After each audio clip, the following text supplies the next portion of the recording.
Hey guys, I'm Ray Chase, and I'm the voice of Bruno Bucciarati in JoJo's Bizarre Adventure. I'm also the voice of Noctis, and Noctis is a Bizarre Adventure. Thank you for coming to my interview. Let's go ask some questions.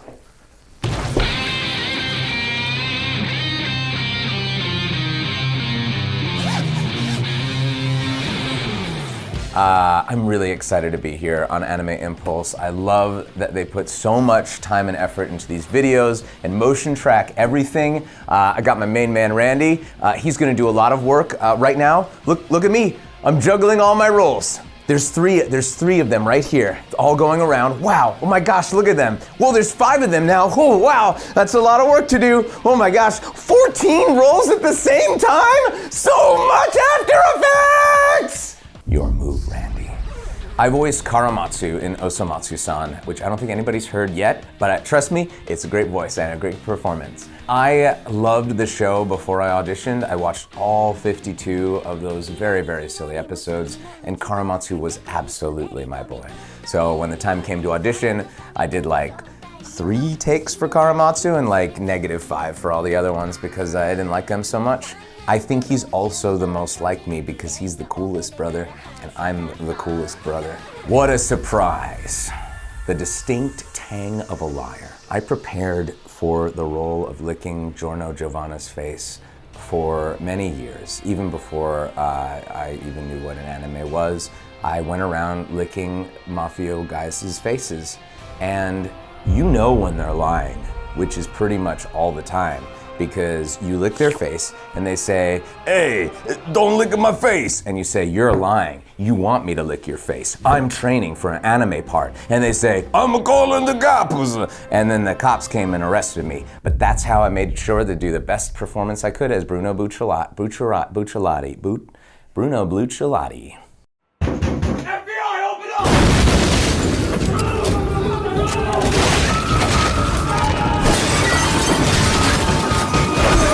Let's talk about stand names for a second. It's the elephant in the room. It's a big old elephant. There it is. There's an elephant on the stage. Okay, Randy, put in an elephant there, and that way the joke will work. Guys, stand names. We have to change the names because the names of the bands we can't use. But let's talk about Sticky Fingers for a second. I don't know if that's the best stand name for a guy who has zippers. I think Zipperman's a pretty good stand name. Zipperman! Zipperman! Look at me, it's a zipper. It's a me, Zipperman. Whoa! Oh, dang. Oh, do I have to pay? I don't have money. I don't have money on me. I don't. No, wait. Here's a thought about Giorno's hair. I think it looks really delicious. It looks like a fluffy pastry that you can just bite into, and like some black raspberry jam like comes out the other side, and I just want to eat his hair. Oh, you didn't ask this question, but I'm gonna answer it anyway. Who in part 5 has the most delicious hair? Abacchio. I think it'll taste like beautiful silken pasta that you just eat up with that purple sauce, but it really tastes like clams. I'd be all over that. Oh no, now I'm just entering into the Bruaba fandom, huh? Oh well. One of the craziest things about being a voice actor at this time is starting to see a lot of people who grew up with video games now getting able to voice in video games, and I'm no exception.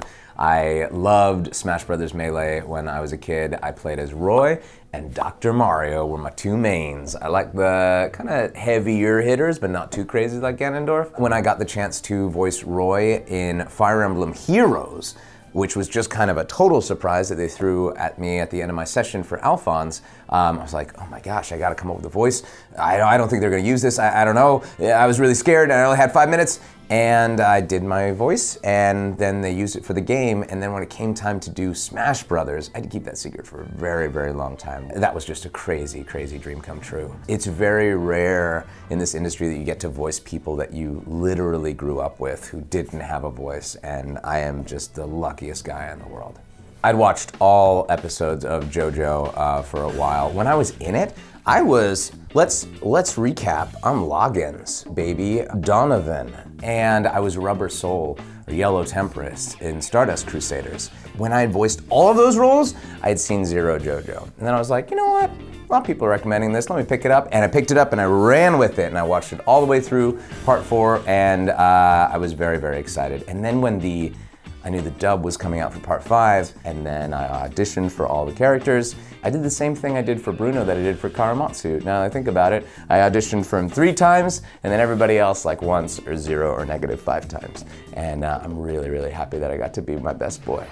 As far as preparation that goes into a lot of the voice roles that we do, we usually have zero prep work that we have. For when I was going into voice Roy and Smash, I didn't know I was working on Smash Brothers that day. They just said, hey, Nintendo wants you, we don't know what it is. We're not allowed to tell you. And so I found out while I was there that I was voicing Roy. They had all of the clips and they went down every single one. And we did 2 takes, and I just tried to match the Japanese voice actor as much as possible, Jun Fukuyama.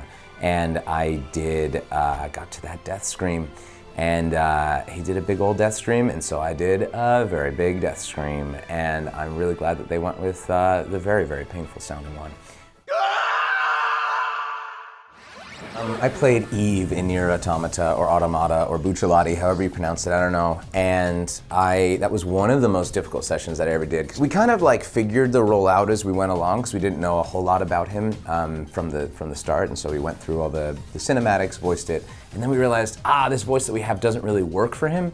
Maybe we need to do another voice. We went back and we redid everything with another voice. So what was happening to me in the booth, because Eve screams a lot and transforms into a crazy, scary monster thing, I was in a lot of physical pain. So I used the physical pain to channel Eve's extreme furiousness at 2B and 9S for killing his brother. Spoilers, spoilers, spoilers. It really hurt a lot, and I hope that came through in the performance.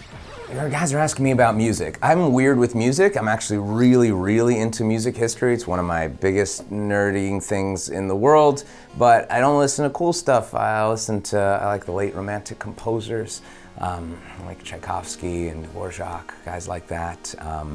So I don't talk about them a lot because people don't like them, and there's no memes of Shostakovich out there. What I am listening to right now that is kind of cool is chiptune. I'm really into chiptune music, and I love Disaster Piece for a long time. YMCK is another one that I really like.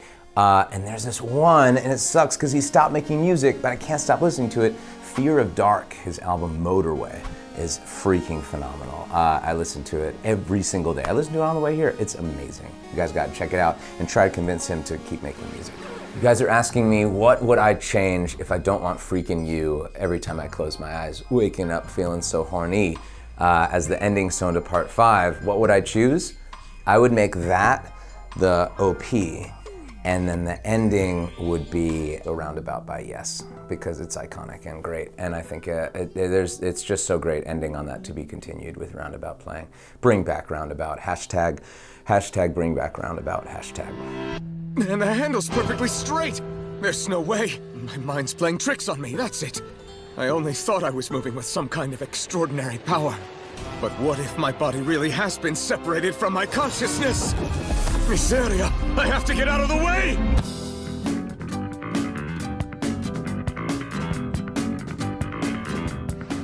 Hey, Noctis. Hey man, what's up? Hey dude, you're not holding your sword really. You're just kind of leaning on. Yeah man.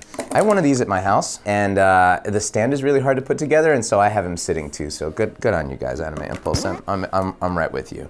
I'm from, there you go. I'm from New Jersey, and I moved over to Las Vegas when I was about 5 years old. Slight accent got me the part of Noctis because the writer, the head writer for Final Fantasy 15, Dan Inoue, was from New York. And he was looking for a little extra something to set Noctis apart from the other protagonist voices that were already in the series. They asked for like mid-Atlantic, which usually means not American kind of accent that they're looking for. He enjoyed that I had a slight way that I used my R's, and it set me apart. We didn't end up totally using that accent for the game, but it definitely made me audition sound like somebody interesting and new. You can hear my accent in such words like character and target. It's very, very subtle, but it's there. You're telling me it's 3 years? It's been 3 years since Final Fantasy 15 came out? That's not true. Nope, they just came out. I'm not that old. That's fine. No, it's not, it's fine. Then that means I was cast 2 years before that, so it's been part of my life for 5 years. Wow. I mean, that role absolutely changed my life, and I have so many people to be grateful for that. Most notably Keith Farley, who went to bat for me when they were changing the voice around after episode Dust Guy. They said, get a new actor, and Keith said, no, let's let Ray re-audition for the part. So that was a good month of unbelievable stress. But I got the role. I was able to be a part of, I think, one of the most emotional video games ever released.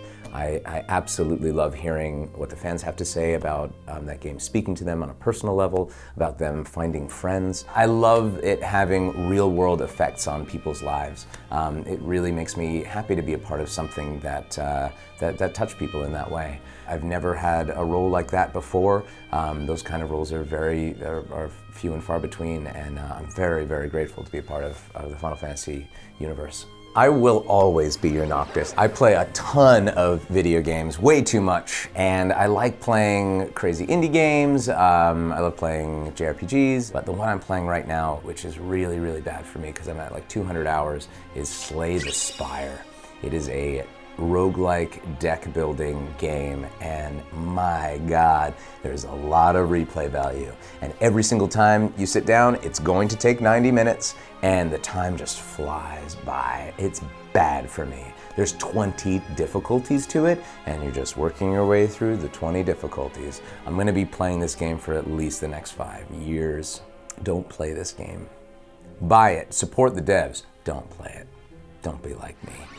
I stream! Hey, thanks for the opportunity to plug the fact that I stream twice a week with Loud Annoying, twitch.tv/loudanoying. I play Final Fantasy XIV as Noxus Luxu Skyrim every Monday at 7 p.m. Pacific Standard Time. And then on Wednesdays, me, Robbie, and Max play like random stuff. So our troop name is called Loud, Annoying, and Very Annoying, which is shortened to LAVA. It consists of me, Robbie Damon, and Max Middleman. The question that is asked a lot is which one is loud, which one's annoying, which one's very annoying? The answer is all three of us at the same time are all three of those, but not me. When I was a kid, I was on the forensics team, high school forensics, which is like speech and debate, and you did a lot of dramatic interpretation, humorous interpretation. These were events where you played an entire play or a movie or something by yourself and you switched between the different characters. And I did a lot of that. Playing a play where you are every part means that you have to come up with a lot of different voices. And I feel like doing that in high school really helped broaden my range as a voice actor. I guess a lot of the times when I'm faced with a role that I don't know anything about, there's no artwork and I have to come up with a voice, I go back to high school and like come up with one of those crazy voices. And it's really fun to get to use a voice that you haven't used before, that you've always wanted to. Guys, let's talk about the other elephant in the room, my most amazing role. I see a lot of figures of him on your wall. It's the subway announcer from Persona 5. This was a role that changed my life. This was, I would say 5 to 6 minutes of work, but it's led to hundreds and hundreds of hours of just sitting in a chair, being happy. When I'm at home, I just sit in a chair and think about subway announcer and saying, Aoyama Ichome. Next stop, Aoyama Ichome. It just... There's a voice director out there that I worked with on Fallout series who directs in Smurfs. He'll say, just a half a Smurf more. I'm gonna need you to remove a Smurf from that. And it really works as direction because, in his words, every time you tell an actor to Smurf it up or Smurf it down, it just means whatever it means in the actor's head. It's very versatile and it gets the actor to do something else. I love Smurfing it up.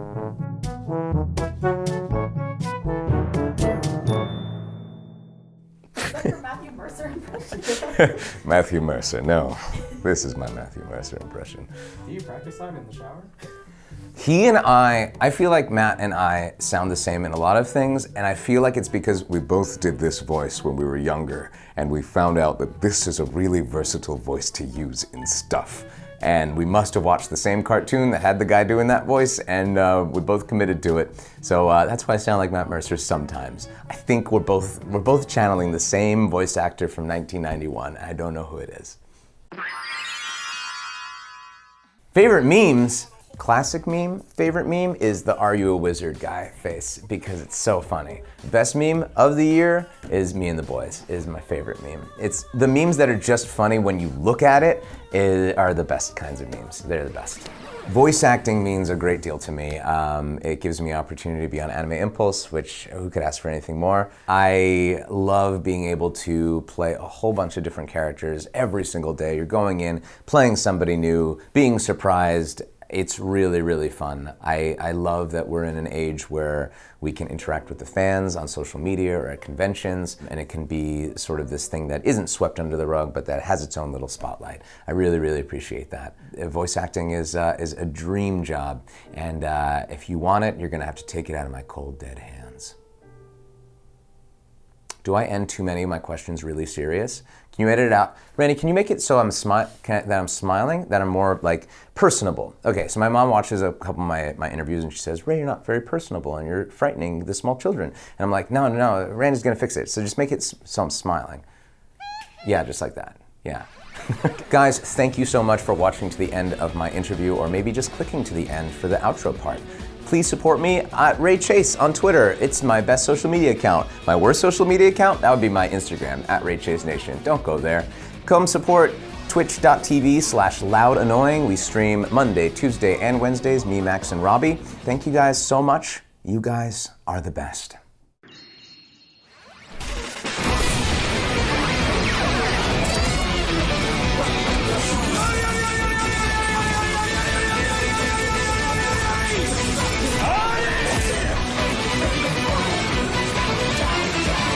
Arrivederci.